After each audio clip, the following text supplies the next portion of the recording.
안녕하세요. 죄안가족 여러분, 김성민 목사입니다. 오늘 하루도 주님의 거룩함을 닮아 주님의 거룩한 삶을 살아드리는 귀한 하나님의 사람들이 되어지기를 주의 이름으로 바랍니다. 오늘의 주만나는 성결한 삶을 살아야 한다라는 제목으로 신명기 14장 21절에서 21절 말씀을 묵상하고자 합니다. 본문은 이스라엘이 하나님의 성민으로 어떻게 구별된 삶을 살아야 하는지 말해주고 있습니다. 하나님의 백성들의 삶은 거룩한 삶이어야 합니다. 이것은 구약과 신약의 일괄된 가르침입니다.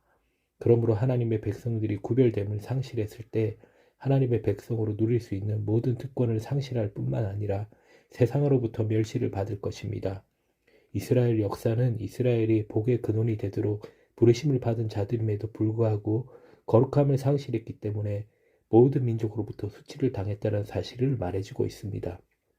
그러므로 거룩함은 하나님의 백성들로 하여금 하나님의 백성 되게 하는 생명인 것입니다. 그래서 첫째로 거룩한 백성의 정체성을 분명히 가져야 합니다. 14장 1절에서 2절에 너희는 너희 하나님 여호와의 자녀이니 죽은 자를 위하여 자기 몸을 베지 말며 눈썹 사이 이마 위에 털을 밀지 말라. 너는 내 하나님 여호와의 성민이라. 여호와께서 지상 만민 중에서 너를 택하여 자기 기업의 백성으로 삼으셨느니라 라고 말씀합니다.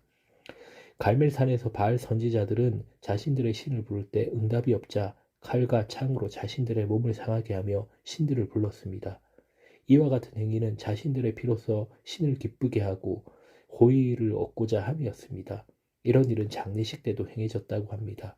그들은 귀신을 기쁘시게 하기 위해서 자신들의 몸에 상처를 내었습니다.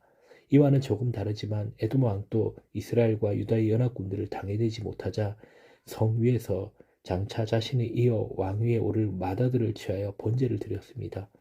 이와 같은 예들을 고려할 때 본문에서 금하고 있는 것들은 이교도의 관습 또는 종교의식을 행할 때 하던 관습들이라고 할 수 있습니다. 하나님의 백성들은 어떤 경우에도 이교도의 관습이나 그들의 종교의식을 따라가서는 안 됩니다. 관습 종교의식은 한 사람의 외적 삶의 형태입니다.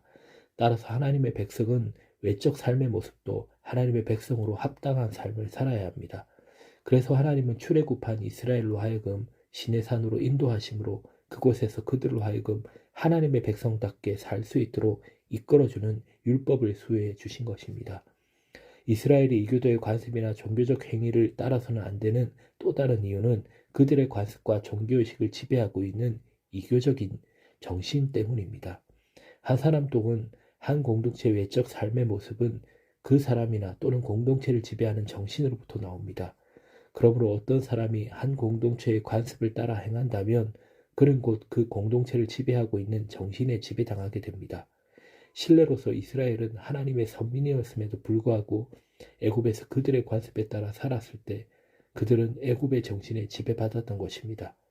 그러므로 하나님은 이스라엘 가운데 이교도들의 관습들과 종교의식들을 금하신 것입니다. 둘째로 거룩한 자녀다운 삶의 습관을 가져야 합니다. 4절에서 21절은 이스라엘이 먹을 수 있는 정한 음식이 무엇인지 그리고 먹어서는 안 될 부정한 음식이 무엇인지를 말하고 있습니다. 이것은 레위기 11장에서 언급한 것을 다시 여기에 반복하여 말한 것입니다. 본문을 보며 갖게 되는 물음은 음식이 우리에게 어떤 영향을 주기에 하나님께서 이스라엘에게 먹을 수 있는 음식과 먹어서는 안 될 음식에 대해 말씀하시는가라는 것입니다. 물음에 대하여 우리가 대답할 수 있는 것들 가운데 첫 번째는 하나님께서 자기 백성들에게 먹어야 할 것과 먹지 않을 것을 말씀하신 것은 음식을 통해 그들 스스로 구별된 백성임을 의식하며 살도록 하기 위한 것이라는 것입니다. 둘째로 우리가 생각해 볼 수 있는 대답은 우리의 건강을 위해서라는 것입니다.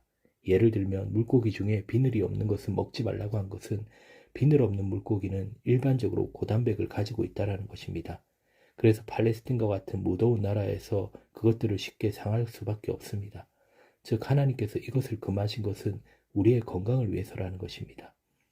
이와 같이 음식에 관한 규례들 뿐만 아니라 다른 규례들을 해석함에 있어서도 각 분야의 전문적인 지식을 가지고 볼 때 영적인 의미뿐만 아니라 우리의 전인적인 유익까지 위한 것임을 알 수 있는 것입니다. 그러나 우리는 하나님께서 주신 규례들에 대해 어찌하여 우리에게 그것들을 주셨는가라는 물음에 대하여 모든 것을 대답을 아는 것은 아니지만 그럼에도 불구하고 모든 규례들을 지켜야 한다는 것을 알고 있습니다. 왜냐하면 우리는 하나님께서 절대적인 주권을 가지신 분이라는 사실과 하나님께서 우리에게 명하신 모든 것은 우리의 유익을 위한 것이라는 사실을 알고 있기 때문입니다. 하나님의 사랑과 말씀은 뜻을 깨닫고 오늘 하루도 거룩한 백성으로 살아가는 우리 모두가 되기를 주의 이름으로 바랍니다.